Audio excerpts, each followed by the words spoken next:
بسم اللہ الرحمن الرحیم۔ شروع اللہ تعالیٰ کے نام سے جو بڑا مہربان نہایت رحم کرنے والا ہے۔ الف لام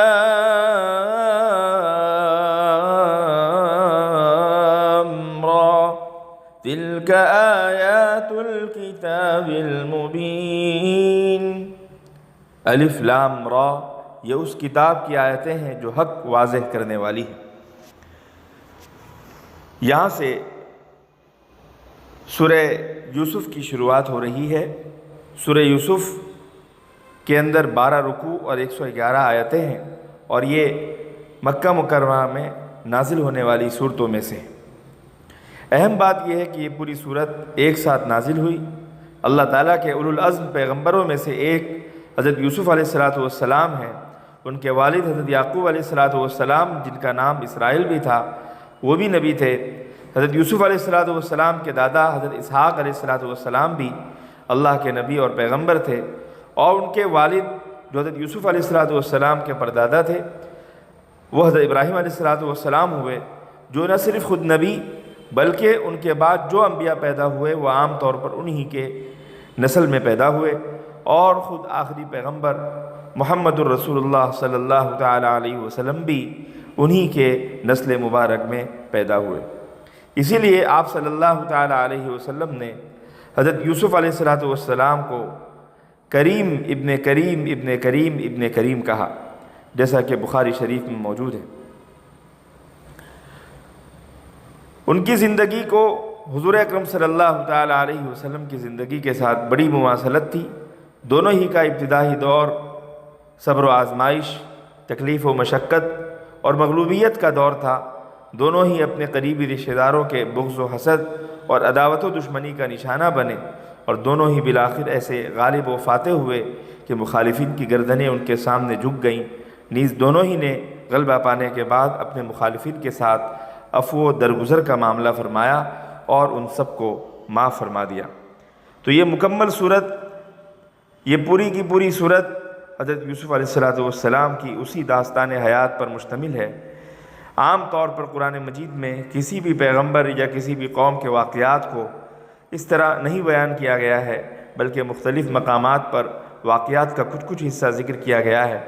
لیکن حضرت یوسف علیہ السلام کا ذکر تو سورہ یوسف کے علاوہ 2 اور صورتوں سورہ انعام اور سورہ غافر میں بھی آیا ہے، لیکن ان سے متعلق تمام واقعات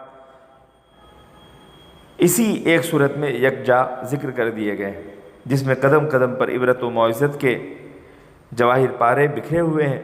چونکہ ایک پوری کی پوری صورت حضرت یوسف علیہ السلام کے واقعے پر مشتمل ہے، اسی لیے حضرت یوسف علیہ السلام کے نام پر ہی یہ صورت مکمل لگ دی گئی۔ اس صورت کے بارے میں کچھ اور بھی باتیں لکھی ہوئی ہیں۔ بعض روایات میں ہے کہ کچھ یہودیوں نے حضرت صلی اللہ تعالی علیہ وسلم سے یہ سوال کروایا کہ بنو اسرائیل کے لوگ جو فلسطین کے باشندے تھے مصر میں جا کر کیوں آباد ہوئے؟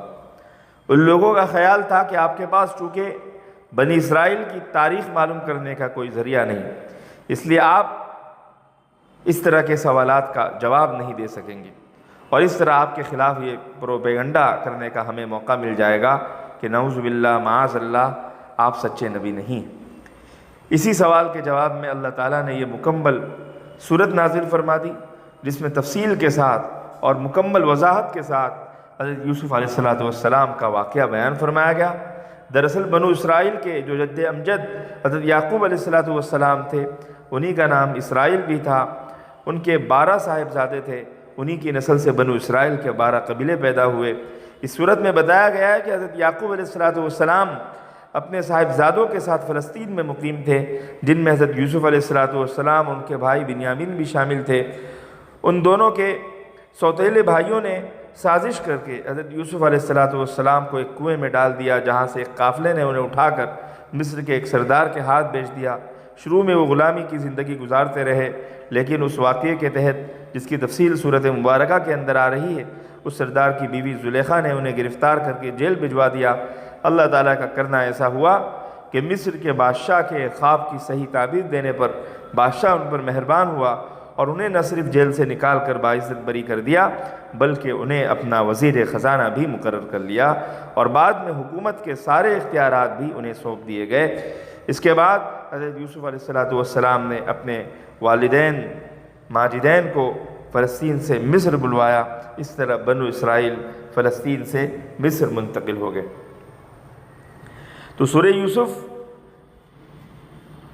یہ اس طرح کی خصوصیت والی صورت ہے کہ پورا واقعہ تسلسل کے ساتھ حضرت یوسف علیہ السلام کا اس کے اندر ذکر کیا گیا ہے، اور تقریباً پوری صورت اسی کے لیے وقف ہے، اور یہ واقعہ کسی اور صورت میں نہیں آیا۔ اس واقعے کو اتنی تفصیل کے ساتھ بیان کر کے اللہ تعالیٰ نے ان کافروں پر ایک حجت قائم فرما دی جو حضور اکرم صلی اللہ تعالیٰ علیہ وسلم کی نبوت کا انکار کرنا چاہتے تھے۔ یہ بات ان پر بھی واضح تھی کہ اس واقعے کا علم ہونے کا آپ کے پاس کوئی ذریعہ نہیں تھا، لہذا یہ تفصیل آپ کو وحی کے علاوہ کسی اور طریقے سے حاصل نہیں ہو سکتی تھی۔